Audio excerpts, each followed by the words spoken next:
You worked for it. You planned for it. You made sacrifices for it. Told yourself it'd be worth it. You kept your eyes on it through the hard stretches and through the seasons when quitting would have been so much easier. And then the day came, whatever your day was, and you stood there and waited. And the feeling that was supposed to show up, it didn't. Or maybe it came for a week, maybe even a month, and then quietly left like a guest who slips out before breakfast. And since then, there's been this low hum underneath your life. Not a crisis, nothing you can point to, just off, like something is slightly wrong that you can't name, can't locate, can't fix. The job's fine, the relationships are okay, things are mostly good, and yet, is this it? If you've ever asked yourself that question in the quiet when nobody's watching, you're in the right place. Because I don't think you're broken. I think you've been handed the wrong map. I'm going to tell you about a specific day in my own life when I got everything that I had worked 7 years for and felt almost nothing. But first, I need to show you something about the water we're all swimming in, because the wrong map didn't start with you. It started long before you were born. The Declaration of Independence. It promises us three things, right? Life, liberty, and the pursuit of happiness. Not happiness, the pursuit of it. Now think about what that means. We built an entire civilization around a chase. We made the chasing itself the point, and we handed that idea to every person born here, that happiness is out there waiting, and it's yours if you go after it hard enough and plan carefully enough and want it bad enough. And most of us believed it. We worked harder, made more money, hit the right goals, find the right people. We had the right experiences, and happiness eventually was supposed to show up. But it doesn't. It won't. And not because the goals are wrong, not because the work doesn't matter, but because the entire framework, the idea that you can chase happiness down and catch it, is one of the most well-documented dead ends in psychology. Because the harder you chase it, the faster it moves away. Researchers call it the hedonic treadmill. It's a documented pattern where human beings return to roughly the same emotional baseline no matter what happens to them. Something good or bad. You get the promotion, you feel great for a while. And then it becomes what we call the new normal. You need the next thing. The treadmill keeps moving. You keep running just to stay in place. And that's not pessimism, folks. That's just what study after study keeps finding. And here's the cultural part that nobody names. We didn't stumble into it by accident. We're taught it. The whole system, from advertising to social media, the way we talk about success is built around the assumptions that the next thing will finally be the thing. Buy this, achieve that, and then you'll finally arrive. You don't arrive because the destination keeps moving. And that's the design. Now, before we go any further into this, I have some bills I have to pay around here. So we're going to have a quick word from today's sponsor. This episode of Grace with Grit is brought to you by Conviction Cola, the only soda that goes down smooth and brings up your attitude. Some drinks quench your thirst, some drinks lift your spirits. Conviction Cola does neither gently. It comes in hot with bold flavors, maximum fizz, and the lingering awareness the problem may not in fact be everybody else. Conviction Cola, feel the burn, face yourself. Hydrate accordingly. Available in regular, cherry correction, and diet denial. All right, where were we? Oh yeah, right, the wrong answers. When people figure out that the map is wrong, they usually reach for one or two things. The first is this. They will first just try harder, run faster, set a bigger target. I mean, if the last goal didn't deliver, maybe this one will. So they chase a larger version of what they already have. And then they wonder why the result's the same. And then the second, it's tough. They give up. They decide that happiness is a lie, or that contentment is for people who stopped caring. And the honest response to this world then becomes some low-grade cynicism. I mean, at least cynicism doesn't disappoint you. I mean, you can get pretty comfortable, I guess, in that fog. It feels like realism, sounds sophisticated, even sounds intellectual. And it costs you nothing. I mean, except it actually costs you everything. I've said this before. Cynicism is just bitterness with better vocabulary. I've tried both. Neither one of them worked. Because both still assume that happiness is the target. One says aim harder, the other says stop aiming. And neither asks the question that is beneath the question. And if you know anything about me, that's what I'm always digging for. There is a question underneath what everybody else thinks the question is. And this is what it is. What if happiness was never supposed to be the target in the first place? Here's what nobody tells you about happiness. If you make it your primary goal, the thing that you've aimed at above everything else, you almost certainly will not find it. That's not a spiritual claim. That's just how happiness works. It is not a destination. Happiness is a byproduct. A byproduct is something that shows up when you're doing something else. It's not what you're making, it's what happens alongside what you're making. People who are genuinely, durably happy, not performing it, not posting about it, but actually living with some version of it, are almost never people who set out to be happy. They instead were trying to do something meaningful, to love someone well, to build something worth building, to become someone worth being. Happiness showed up alongside that. Not because of it, but alongside it. You can't manufacture it. You can't will it into existence by wanting it hard enough. But you can create the conditions where it tends to appear by choosing to pursue things worth more than happiness itself. The more directly you chase it, the less you find it. The more you invest in what actually matters, the more it tends to find you. I should tell you something at this point, because I don't want to be one of those voices that talks from life at some safe distance. I'm a pastor. I have been for a long time. The reason I'm telling you that now instead of leading with that is I want you to hear the argument first, because I think it holds whether or not you share my foundations. You can decide what to do with the rest, but I've lived this, and not in a tidy, resolved way. I went back to college later in life, not as a young, carefree, living in the dorms type of guy, but as a husband, a father. 1 kid when I started, 3 when I ended. A guy who somehow convinced himself that he could go to school full-time, raise a family, and serve a church all simultaneously. And 4 years, while Jenny, my wife, quietly held this entire operation together. And for the record, she does not get nearly enough credit for that, because I'm a functional human being, largely in part because she decided not to let me fall apart. The first was college, and then came seminary, which meant packing up our family and moving from California all the way to South Dakota. And if you ever made that drive, I want you to know that at some point you're going to see a sign that says that you are still 4 hours from anywhere. In that moment, you're going to question every decision you have ever made that has gotten you to that point. All the way back to the very beginning of your decisions. But college is 4 years, seminary was 3 years, and if I use new math, I think that gets me to 7 years. And then the day finally arrived. I put on that robe, I walk across a platform, the music is queued up, they put the hood on me, someone hands me a Master of Divinity diploma, and the moment I'd been working toward for 7 years was right there in my hands. And nothing happened. There were no fireworks.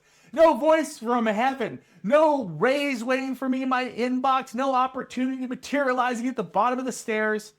The next morning, I went back to work and did exactly what I had been doing for 7 years. Well, I did get actually 2 things. I got a brand new nameplate on my door that says Reverend. Hey, I earned it. And I also got a letter from the IRS explaining that I now had to pay my own Social Security taxes. Happy days. We got to laugh about it now, but I wasn't then. But here's what I worked out since that day. The problem wasn't the degree. The degree was worth every single year of study. The problem was I spent 7 years building an expectation around a single moment. And no moment in human history has ever been able to carry the weight of 7 years of anticipation. I had put happiness on layaway. And when I finally went to pick it up, the bill came due, and the feeling didn't arrive. The diploma didn't make me happy. What I learned during those 7 years that made me more of who I was supposed to be, the growth, the conversations at the seminary that cracked my thinking open, the years of doing the work while it was hard and unrewarding, those things mattered. Happiness came alongside the growth. It followed me every day, whether I noticed it or not. It wasn't because of the credential. It was the byproduct. Let me sharpen this a little bit, because I believe that there's a version of what I just said that people will use as an excuse. Because some of you will hear happiness as a byproduct and translate that into lower your expectations. Stop wanting things. Or, and this is the version that does the most damage in religious circles, just surrender more and God will handle the feeling part. Listen carefully. Don't hear what I'm not saying. That kind of fog, the idea that passivity plus spirituality equals peace, it has derailed real people and caused real hurt. It produces individuals who are waiting for a feeling instead of building a life. That's sentimental Christianity. It's not what I'm describing. It's not what I'm about, and I am not selling it. Look, the other wrong motive is equally bad. Some of you are going to hear this and think, well, then fine, I'll pursue meaning instead of happiness. I'll be intentional, I'll optimize, I'll build the right systems, I'll track my progress. And you will still miss it. Because the things that produce happiness as a byproduct, which is meaningful work, loving people well, pursuing wisdom, doing actual good in the world, those things are hard, not complicated. Hard. They require you to care about something more than how you feel. And that is my ask. It's not a small one. Like this podcast doesn't hand you a side to be on. It doesn't tell you which happiness strategy is correct or which tradition has the theology of joy all figured out. That's not a way through. It's just a different jersey or a different tribe. What I am handing you is a better question. What are you actually building your life around? And is it worth more than the feeling you're chasing? But across the research, the philosophy and the theology, there is a short list of things that consistently produce happiness as a byproduct. This big brain guy, Robert Edmonds, he's a psychologist. He's, Harvard and UC Davis. He's got all the bells and whistles behind his name. And he found that when humans pursue meaningful projects and activities without primarily focusing on happiness, happiness often results as a byproduct. See, I didn't just come up with it by myself. He identified 4 categories of meaning that consistently appear across his studies: work, intimacy, spirituality, and transcendence. So let me translate that. What actually matters are things like meaningful work, deep relationships, the pursuit of wisdom, goodness, actual moral goodness, caring about the people around you, doing right by them even when it costs you. And of course, depth, the willingness to go below the surface of your own life rather than skim across the top of it like a rock across the pond. And notice what's not on that list. Money's not listed, status isn't listed, achievement isn't listed, and shockingly, neither is fun. And those things aren't evil. I mean, they can, and I believe should be, a part of every full life. I'm a proponent. But they're not the engine, and they've never been the engine. But this guy, Paul, was writing from a prison cell, which I think earns him some credibility on the subject. And he says something that stopped me more than once when I've read it or thought about it. In Philippians 4:11, he says, "I have learned how to be content with whatever I have. Not I was born this way, not contentment arrived when my circumstances improved. I've done that. Not God removed the discomfort and left me peaceful as if it's just like this magic moment. He said, I have learned. Learned. Past tense. Active effort. Took time. Didn't arrive on its own. I mean, the man who wrote that was in chains. And he had worked out something that most people chasing happiness in comfort have not. Contentment. Like the real, durable, underneath everything kind is a skill. And if it's a skill, it means it is available to every person in this conversation. And not because your circumstances will change, but because you can change what you're actually aiming at. 3 things. Simple, but not easy. First, audit what you're actually aiming at. Most people, if you ask them what they want, will say some version of, I just want to be happy. That's the answer. And it's the wrong answer. Not because happiness is bad, but because it's too vague and it's too small to aim at. What would change about your daily decisions if happiness was a byproduct you're hoping for, rather than the goal you're directly chasing? Second, pay attention to when it actually shows up. I mean, think back over the last week or month or 6 months. When did you feel most genuinely alive? Not most entertained, not most comfortable, most alive. And I bet it wasn't when you were chasing something. I bet it was when you were absorbed in something. A conversation that went deep, a project that pulled everything you had, a moment of real presence with someone you love. Those are the breadcrumbs, so follow them back. And thirdly, be honest about what you've been calling happiness that just isn't happiness. Some of what we call the pursuit of happiness is actually the pursuit of relief, numbing distraction, comfort. And those things have their place. I'm not trying to take away your Netflix from you, but what if you're chasing, and the thing you're chasing is mostly about making the hum go quiet for a little while? Because that's not happiness. That's pain management. And pain management is not the same thing as a life. Maybe it is finally time to stop chewing the giggle gummies or smoking the sin spinach and actually feel something real. Look, I got a nameplate and a tax bill. 7 years later, I can tell you the diploma wasn't the point. Becoming someone who could earn it was. The hum doesn't go away by running harder in the same direction. It starts to quiet when you stop trying to catch the feeling and start trying to become someone with depth, someone whose work means something, someone who loves people in front of them with actual intention.